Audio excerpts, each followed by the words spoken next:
The first thing a cartel teaches you is that your life is cheaper than the product you protect. The cartel does not begin with luxury. It begins with exhaustion.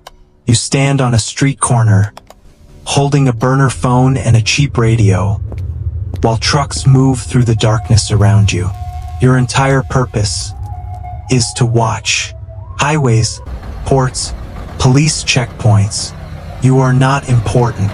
You are an alarm system made out of flesh. If rivals appear, you report it. If police arrive, you report it. And if you fail, someone higher up replaces you without hesitation. You survive by staying awake, staying invisible, and never asking questions. The organization is testing whether you are reliable enough to trust with real money. And slowly, fear becomes part of your routine. Eventually, the cartel lets you touch the product itself. Now, you become part of distribution.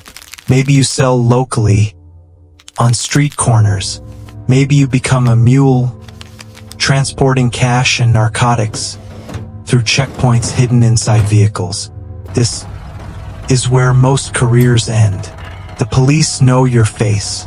Rival gangs target your routes, and your bosses intentionally keep you ignorant about the structure above you. You are paid to know nothing, but surviving this level earns respect. If you prove you're reliable under pressure and ruthless when necessary, the organization notices. They stop seeing you as disposable labor, and one day, instead of handing you a radio, they hand you a rifle. Now, you are part of the armed wing of the cartel. Your job is fear. You guard bosses. You run extortion rackets.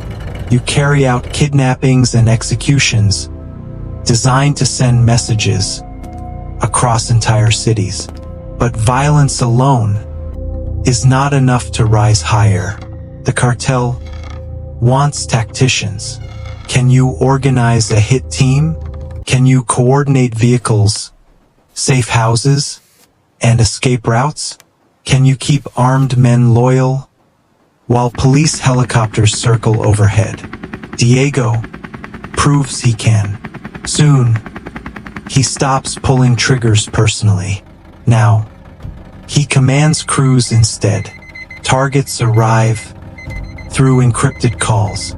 Diego transforms names into operations, and successful operations create something more valuable than fear. They create trust.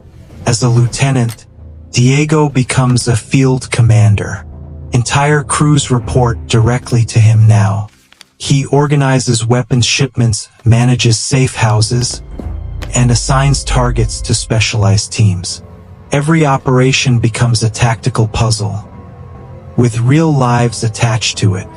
But then, the organization notices something bigger. Diego understands systems, and systems are where the real money lives. Now, he enters logistics. The streets disappear behind him. Suddenly, his world becomes ports, tunnels, hidden airstrips, and shipping containers. He studies maps instead of neighborhoods. He designs smuggling routes across borders, like an engineer designing highways. The cartel is no longer just violence. It is a multinational supply chain built on corruption. Diego becomes the head of logistics. Now, billions move through networks he personally designs. Narco submarines, false bottom fuel tankers, hidden jungle runways, tunnel systems beneath borders. Entire fleets of drivers and pilots depend on his decisions. But his most important job is bribery. Police commanders, customs agents, Military officers, port workers, everyone has a price.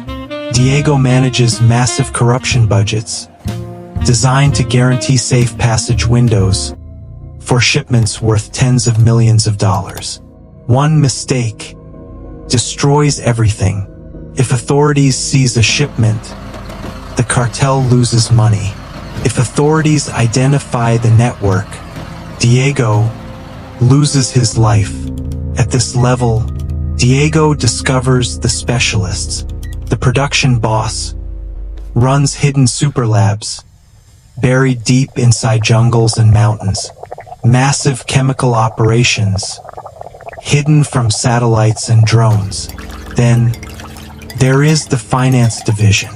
The cartel's accountants clean billions in dirty cash through casinos, shell companies, luxury resorts, and crypto exchanges.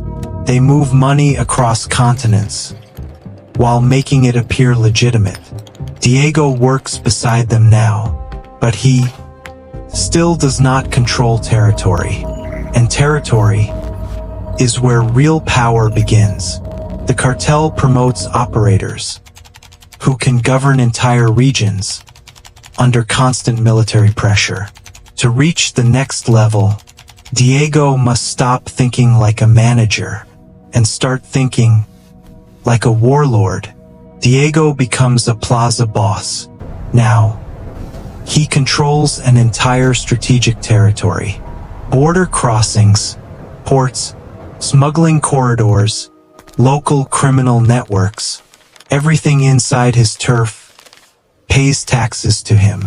Drug dealers, smugglers, extortion crews, and the logistics bosses who once operated beside him now pay him massive fees for safe passage through his territory. But this promotion turns Diego into a public target. Rival cartels want his routes. The military wants his head. Politicians secretly take his money while publicly promising to destroy him. So Diego builds a private army. Convoys, safe houses, surveillance teams, assassination crews. The cartel no longer feels like organized crime. It feels like a private nation at war. Success transforms Diego again. Now, he becomes a regional boss, overseeing multiple plazas across the country. He no longer manages individual shipments. He manages wars. If the cartel wants to invade rival territory, Diego coordinates the strategy. Plaza bosses report upward to him. Entire armies of gunmen move according to his orders. And when subordinates fail, Diego decides who gets replaced or executed. At this level, he becomes the firewall, protecting the cartel leadership itself. Very few people are allowed direct contact with the man at the top, but Diego is one of them.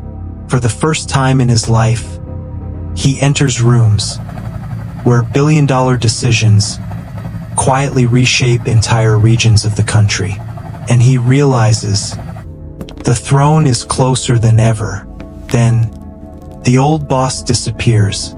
Maybe prison took him, maybe rivals killed him, maybe Diego removed him himself. Now, the throne belongs to Diego. He becomes El Patron, a billionaire ghost, surrounded by legitimate businesses, construction companies, shipping lines, luxury resorts, political donations, public charity events. On the surface, he looks respectable, but beneath that image exists a global empire powered by narcotics, corruption, and fear. Diego no longer speaks to soldiers or street crews. He speaks only to regional bosses, senators, judges, powerful businessmen, and despite the wealth, he trusts nobody. Because this is the final truth about cartel power. Every promotion removes one danger and introduces a larger one. As a lookout, Diego feared police. As an enforcer, he feared rivals. As a plaza boss, he feared war. As El Patron, he fears betrayal. There is no retirement from the throne, no peaceful ending hidden behind the billions. The empire survives through logistics, corruption, violence, and silence. And the men who finally reach the top eventually discover something terrifying. The throne is not freedom. It is a cage protected by armies, money, and paranoia. And once the cartel chooses you, it never truly lets you leave.